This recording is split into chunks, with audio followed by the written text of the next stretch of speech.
नमस्कार दोस्तों, उम्मीद करते हैं आप स्वस्थ होंगे और बेहतर होंगे। आज इन्वायरमेंट की पहली क्लास है और इसमें जो बच्चे बंदरोगा की तैयारी कर रहे हैं या फिर टेट की तैयारी कर रहे हैं, सीटेट की तैयारी कर रहे हैं, फिर या जो अभी केंद्रीय विद्यालय का जो फॉर्म है टीजीटी के लिए या पीआरटी के लिए, प्राइमरी टीचर के लिए, उसमें जो इन्वायरमेंट का जो सिलेबस है, पर्यावरण का जो सिलेबस है, उसको ध्यान में रखते हुए आज ये पहली क्लास स्टार्ट की गई है। आप लोग उसको कंटिन्यू क्लास करिएगा, कंटिन्यू क्लास करते हुए अपने नोट्स को बनाइएगा और ध्यान दीजिएगा। उम्मीद करता हूँ कि आपके लिए जो है काफ़ी बेनिफिशियरी हो। तो पर्यावरण को समझने से पहले आप देखिए, चीज़ों को रटेंगे तो आप उस चीज़ को समझ नहीं पाएंगे। कोशिश करिए आप कितना रटेंगे। आप ध्यान दिए कि मतलब इतनी सारी मोटी मोटी बुक है, इतनी ब्रॉड आपका सिलेबस है, आप कितना रटेंगे उन चीज़ों को। तो इसलिए कोशिश ये किया करिए कि चीज़ों को समझें। आज जो चीज़ आप समझ जाएंगे वो हमेशा हमेशा के लिए आपके दिमाग में फीड हो जाएगी।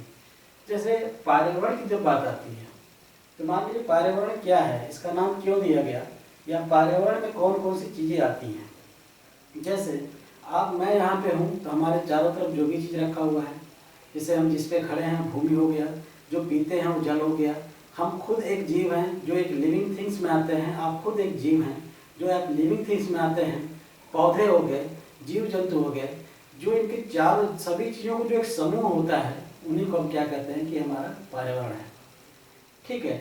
जो वन्य जीव संरक्षण अधिनियम एक वन्य जीव के लिए बनाया गया था। दूसरा चीज एक पर्यावरण संरक्षण अधिनियम बनाया गया था। जीवों के संरक्षण अधिनियम अलग है और पर्यावरण का संरक्षण अधिनियम जो है 1986 का वो अलग है। ये डिसाइड करता है कि एक्चुअल में पर्यावरण किसको कहते हैं और पर्यावरण के अंतर्गत कौन कौन सी चीज़ें आएंगी। जैसे मान लीजिए आप पर्यावरण को कई चीज़ों से रिलेट कर सकते हैं। जैसे स्थल मंडल हो गया, जीव मंडल हो गया, जल मंडल हो गया और स्थल मंडल हो गया। जैसे आप इस ब्लॉक डायग्राम को आप देख सकते हैं कि पर्यावरण को मैंने वायुमंडल, जीव मंडल, जल मंडल और स्थल मंडल से रिलेट किया है।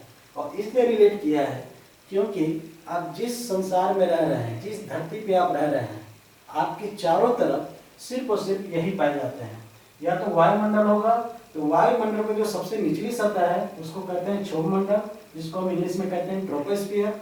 जो सबसे ऊपरी सतह है स्ट्रेटोस्फियर। इन दोनों के बीच का जो मंडल है, जो स्थान है, वो किस में आएगा, वायुमंडल में आएगा।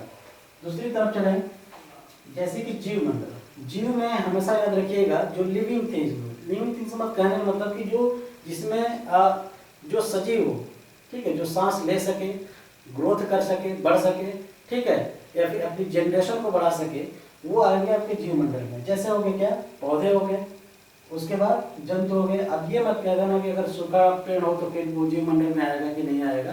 तो आप अपने हिसाब से, आप इतनी बात तो आप समझ गए होंगे, हर एक चीज़ को एक्सप्लेन करना जरूरी नहीं है, ठीक है। तो जीव मंडल में जो है पौधे हो गए और कौन हो गए, जंतु हो गए, ठीक है। उसके बाद देखते हैं कि जल मंडल में हिमनद, मतलब कि जो बर्फीली नदियां होती हैं, बर्फ की जो नदियां होती हैं उनको हिमनद कहते हैं। झील हो गए, नदी हो गए, सागर हो गए, इन सब में जल होता है, इसलिए जल मंडल, जिसको हाइड्रोस्फीयर कहते हैं, जल मंडल के अंतर्गत आते हैं। उसके बाद स्थल मंडल में आपकी धरती पे या तो पर्वत है, मैदान है, या फिर क्या है, मरुस्थल है, रेगिस्तान जिसको कहते हैं, ठीक है। ये हो गया लिथोस्फीयर, जिसको हम क्या कहते हैं, स्थल मंडल कहते हैं।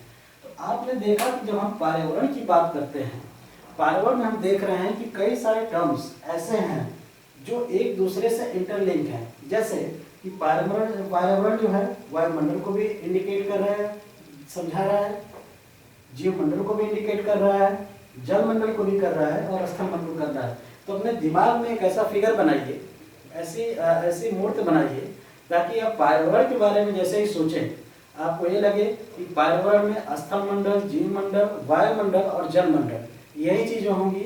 और स्थल मंडल में क्या होगा, जैसे पर्वत हो गया, भूमि हो गया, और क्या हो गया, मरुस्थल हो गया। और वायुमंडल में क्षोभ मंडल से लेकर समताप मंडल तक की बात कही गई है। और जीव मंडल में पौधे और जंतु जैसे हो गए। उसके साथ साथ जल मंडल में नदी, झील और क्या रिवर, आपकी सारी चीजें उसमें आ जाएंगी। तो आप एक चीज देख रहे हैं कि पर्यावरण की ये जितनी भी ये शाखाएं हैं कि पर्यावरण को कितने कितने भाग में बांटा गया है। तो हमने जैसे कहा कि आपके चारों तरफ जो भी चीजें दिखाई देती हैं जैसे भौतिक रूप में हो या फिर जैविक रूप में हो या फिर अजैविक रूप में हो, चाहे जैसे भी हो, उनका जो ग्रुप है, उनका जो समूह है, वही आपका क्या कहलाता है, पर्यावरण कहलाता है। लेकिन हमारे और आपके कह देने से इस बात की पुष्टि नहीं हो जाती है कि हाँ हमने कह दिया कि हमारे चारों तरफ जितनी भी चीज़ें हैं वो पर्यावरण हैं, तो इस बात को आखिर इसको अप्रूवल कौन देगा। उसी बात को अप्रूवल करने के लिए जैसे ये संरक्षण अधिनियम बनाया गया कि पर्यावरण संरक्षण अधिनियम 1986 में बात कहा गया है कि पर्यावरण में आने वाली चीजें, पहले तो पर्यावरण की डिफिनेशन के ऊपर देख लेते हैं कि पृथ्वी पर पाए जाने वाले भूमि, जल, वायु, पेड़ पौधों एवं जीव जंतुओं का जो समूह है, जो हमारे चारों ओर है, उस सामूहिक रूप से हम उसको क्या कहते हैं, पर्यावरण कहते हैं। लेकिन जो चारों जो समूह है और जो हमारे चारों तरफ है, उनके बीच की जो अंतःक्रिया होती है, उनके बीच का जो इंटर रिलेशन है, इस तरीके का आप जो देख रहे हैं, उनके बीच का इंटर रिलेशन को सर्टिफाई कौन करता है, उसके लिए बनाया गया पर्यावरण संरक्षण अधिनियम 1986 बनाया गया। तो उम्मीद हम पूरी तरीके से करते हैं कि आप अब अच्छे से समझे होंगे कि पर्यावरण क्या है। पर्यावरण का नाम जैसे ही दिमाग में आए, तुरंत अपने दिमाग में सारी चीज़ों को इंटरलिंक करिए। जैसे मैंने डायग्राम बना रखा है कि वायुमंडल में कौन कौन सी चीज़ें आएंगी, जैसे क्षोभ मंडल और सप्ताह मंडल आएंगे। स्थल मंडल में कौन कौन सी चीज़ें आएंगी, पर्वत, मैदान और मरुस्थल आएंगे।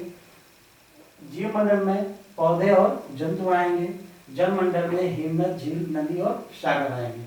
तो एक आवरण आपके दिमाग में बन गया पर्यावरण को लेकर के। एक सोच आपने भी डेवलप कर ली कि पर्यावरण में ये सारी चीज़ें होती हैं, ये इनकी शाखाएं हैं, इसमें क्या क्या आते हैं, और जब भी कोई पर्यावरण का नाम लेंगे तो हम इन्हीं के बारे में सोचेंगे।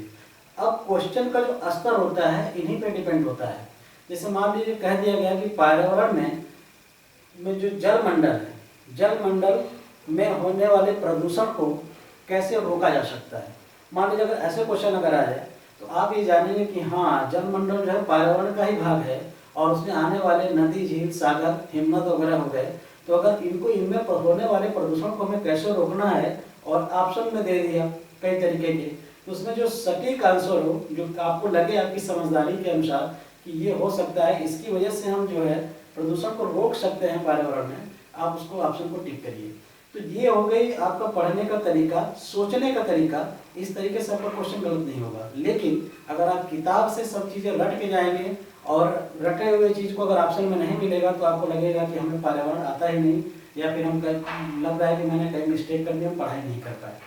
तो ये आज पहली क्लास थी, तो इसलिए मैंने अभी इतना बताया। आगे कल से जो रेगुलर क्लासेज होंगी वो सिलेबस के अकॉर्डिंग पर्यावरण की एक वीडियो जो है डेली आपको सुबह जो है 11 से 12 बजे के बीच में मिल जाएंगी, और आप उसको देखिए और कंटिन्यू पढ़ाई करिए।